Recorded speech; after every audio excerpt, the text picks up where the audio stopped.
नमस्ते स्टूडेंट्स। अभी मैं आपको बताने का प्रयास कर रहा हूँ पॉलिटिकल साइंस का local governments chapter. Central government और स्टेट गवर्नमेंट के लिए यह पॉसिबल नहीं है कि छोटे छोटे ग्राम पंचायत्स, नगर पंचायत्स और नगर पालिका और नगर निगम को कंट्रोल डायरेक्टली कर पाएँ, क्योंकि उनके पास ही इतने वर्क्स हैं कि उनको करते करते फिर एक डिसेंट्रलाइजेशन का जो मेथड है कि एकदम रूट लेवल पे सर्विस मिले, यह पॉसिबल नहीं हो पाता है। इसीलिए भारत सरकार में 74th अमेंडमेंट जो है डील करता है आपको अर्बन लोकल बॉडीज़ और नगर पालिका के बारे में। फिर 73वें को पढ़ेंगे तो फिर आप ग्रामीण क्षेत्र में चले जाएंगे। 74वें को पढ़ रहे हैं 74th अमेंडमेंट्स को, तो यह नगर पालिका और शहरी व्यवस्था विधि व्यवस्था को मॉनिटर करने के लिए अमेंडमेंट्स है भारत संविधान का। अब अर्बन क्या है? अर्बन तो हो गया शहरी। अब the census of India defines urban area का क्या होना चाहिए। Population of 5,000, at least 75% of male workers. उसके बाद आपका होना चाहिए कि 75% जो है वह एंगेज है नॉन एग्रीकल्चरल वर्क में, यानी कि ग्रामीण में एग्रीकल्चर, शहरी में नॉन एग्रीकल्चर। ये इसका पैरामीटर है। आखिर शहरी होगी तो शहरी का क्या पैरामीटर्स होगा, ये बता रहा है 74th amendments of Indian constitution.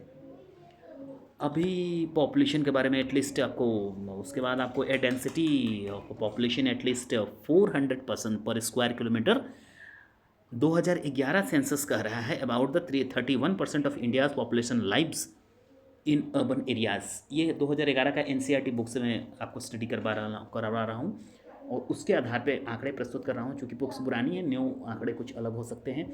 2011 का सेंसस में डिफाइन कर रहा हूँ। इन मेनी वेज द 74वें अमेंडमेंट्स को रेपिटेशन में 73वें अमेंडमेंट्स को जब हम स्टडी करेंगे तो ग्रामीण, और 74वें को हम शहरी के रूप में जानते हैं। नगर पालिका, नगर परिषद, नगर निगम, नगरीकरण व्यवस्था के बारे में हम चर्चा कर रहे हैं। अब आपको मैं बताने का प्रयास कर रहा हूँ कि यह है क्या, विधि व्यवस्था के लिए बना हुआ है। एंड आपको एक बता दे रहा हूँ कि except employees the urban area, मतलब 73वें अमेंडमेंट्स को जब पढ़ेंगे तो ग्रामीण, और 74वें को ये कह सकते हैं आपका शहर की विधि व्यवस्था, नगर पालिका। द कॉन्स्टिट्यूशन के बारे में बताया गया है कि transfer of list from state government to urban local bodies जब होगा तो 74वें संविधान संशोधन अधिनियम के द्वारा होगा। तो स्टेट से जो सेवाएं प्राप्त होंगी 74th में शहरीकरण।